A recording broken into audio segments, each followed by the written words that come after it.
Hello once again, it's your boy That's No Moon, and I thought I'd take the opportunity to talk a little bit about Padme teams and Padme counters, and giving you a few little things to go through it, because I see that Padme teams still in territory wars, Grand Arena.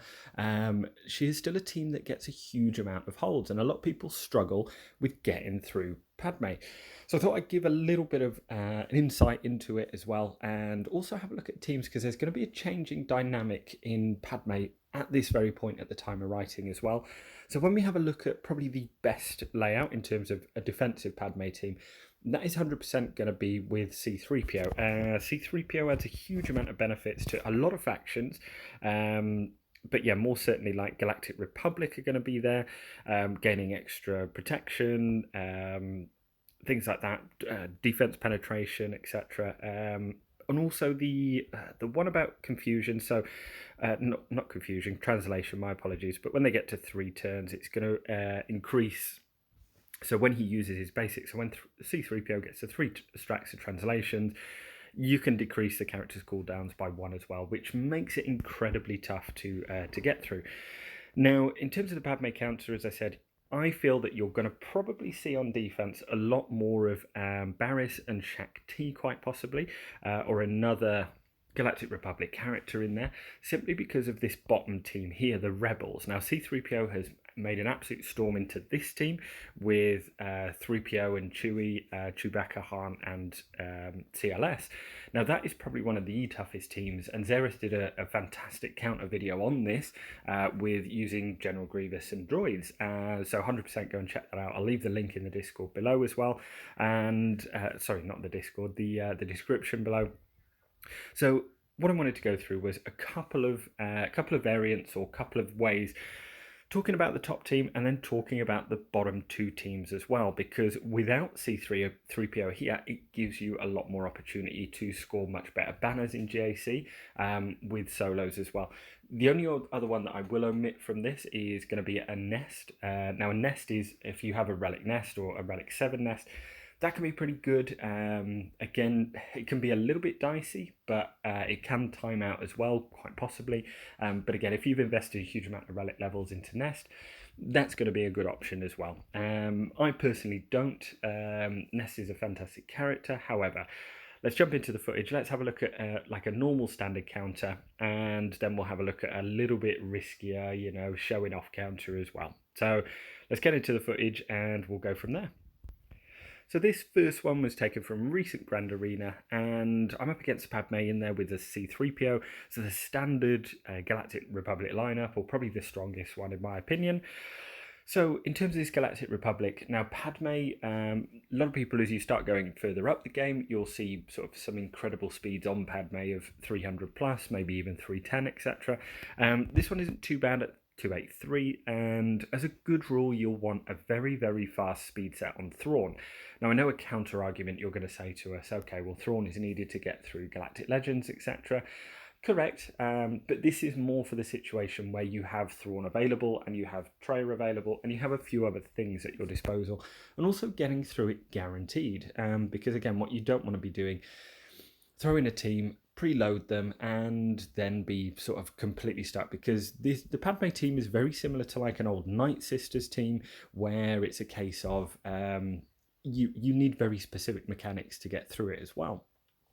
So having a look at Thrawn there, you do need to run a relatively quick speed set on Thrawn, because even if you're taking on Galactic Legends as well, speed is going to always be a good thing when it comes to it. First move that you want to do here is throw over turn meter to Traya. Traya is not going to outrun Padme, but Thrawn is, and you want to isolate Padme. I've seen it done the other way around, where people isolate Kenobi, fracture Padme. I feel that this is a much safer option. The other thing there, make sure to make, so running a crit avoidance arrow on Traya is incredibly important.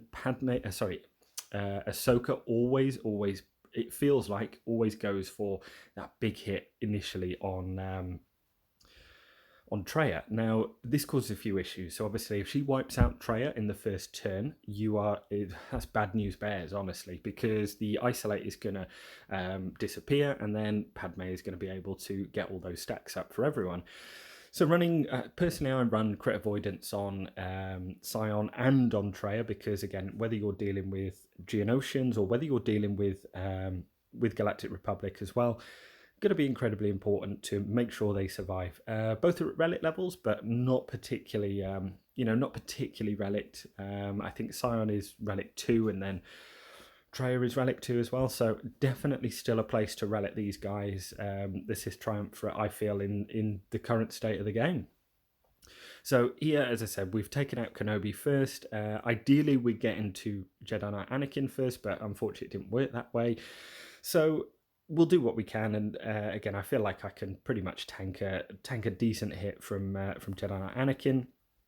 And essentially he's going to be the important one to get down. Any others that we kill, he's going to get bonus turns.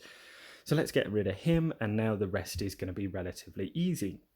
So again, it's at this point in the battle, and also Thrawn in there, it gives better banners. Obviously, we're able to manage protection and things like that, and also having a look at tenacity of teams. Well, your own team, that is, first and foremost, and talking about this as well, when we're having a look at this second counter that will be up in a second, tenacity is incredibly important.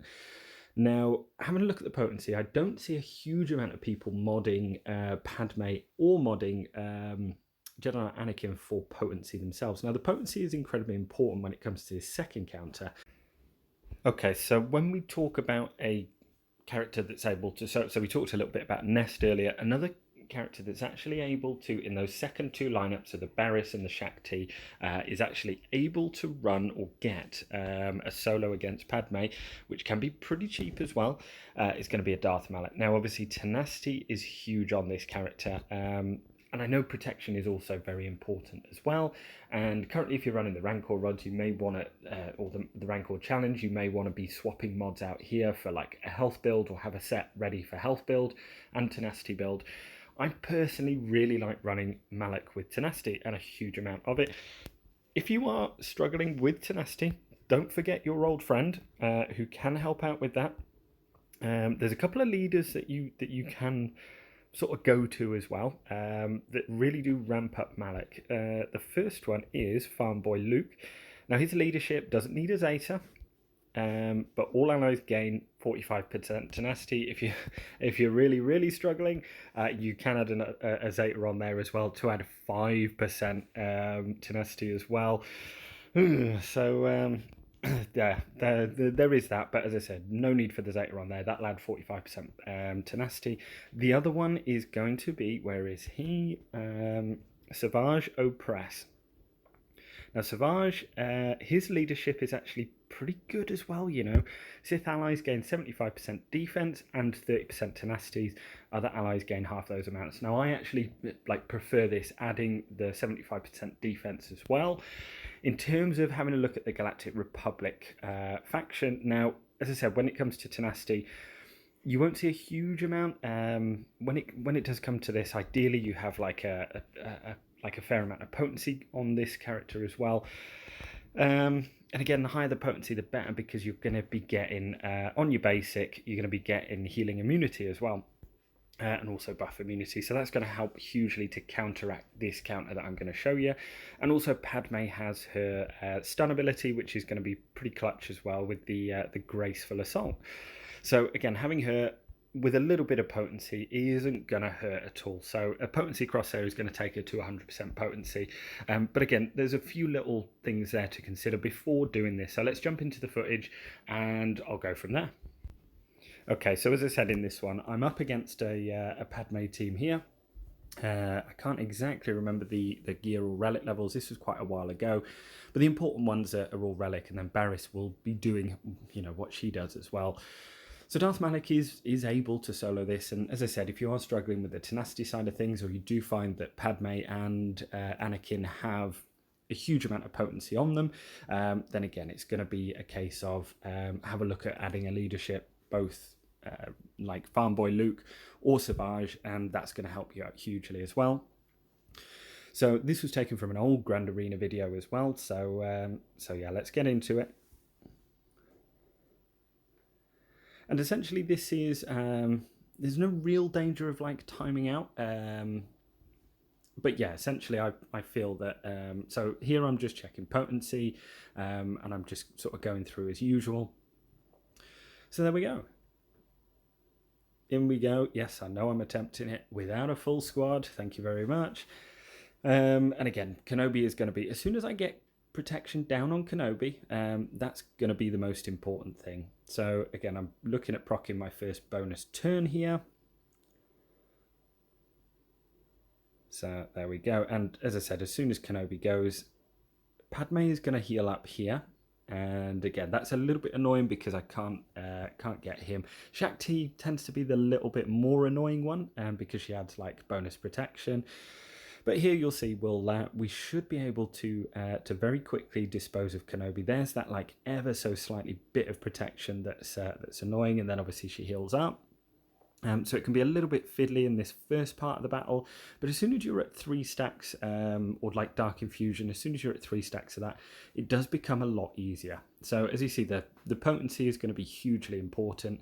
I feel if you are like running very, very close to dying in this as well, you just need to, again, have a look at that Savage lead to add some extra defense.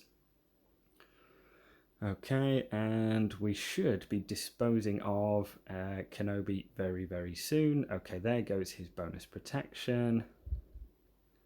And yeah, I put this one on auto because I'm running a little bit shy on time here. And there he goes. Okay, and we're back to full health as well. So they managed a healing immunity there. So again, as I said, this is going to be pretty ropey if they continuously stun or get damage, healing immunity as well. There isn't a huge amount left. As soon as Kenobi is gone, it is going to be pretty much plain sailing from here on out. And now Anakin is gone, again, I'm feeling even better. Not really too bothered about which way I take people out, because the battle is over anyway. And there we go, there goes another one. So Malak is still a very, very relevant character, especially at relic levels. Again, let me know how you mod him, how you like to mod him, or ideally, what's the best build.